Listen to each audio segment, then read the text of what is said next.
నమస్తే TV triple 9 news ఇక వార్తల్లోని వివరాలు చూద్దాం. న్యూ డెమోక్రసీ రాష్ట్ర కార్యదర్శి అశోక్ జైలు నుంచి విడుదలయ్యారు. 3 నెలల క్రితం అశోక్ను పోలీసులు అదుపులోకి తీసుకున్న క్రమంలో మంగళవారం విడుదలైన సందర్భంగా వారు మాట్లాడుతూ అక్రమ కేసులు తననేమీ చేయలేవని అన్నారు. కార్యక్రమంలో సిపిఐఎంఎల్ న్యూ డెమోక్రసీ పార్టీ రాష్ట్ర నాయకులు ఆరెల్లి కృష్ణ, గోపి, జిల్లా నాయకులు పుల్లన్న, రామ్ సింగ్, ఉపేందర్ తదితరులు పాల్గొన్నారు.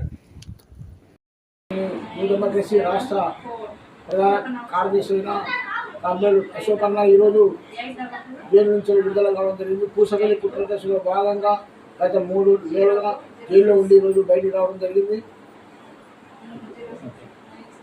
హాయ్ అండి, అందరికీ నమస్కారం. నేను మీ జబర్దస్త్ రాజమౌళి.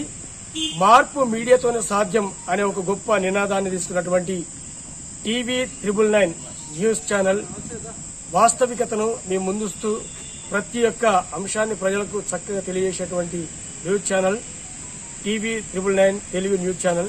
ప్రతి ఒక్కరూ ఈ యొక్క అంశాలను, ఇందులో వచ్చేటువంటి విషయాలను లైక్ చేయండి, షేర్ చేయండి, సబ్స్క్రైబ్ చేయండి. వార్తలు ఇంతటితో సమాప్తం. మళ్ళీ తిరిగి ప్రసారం అయ్యే టీవీ ట్రిబుల్ 9 న్యూస్ లో కలుద్దాం. అంతవరకు సెలవు.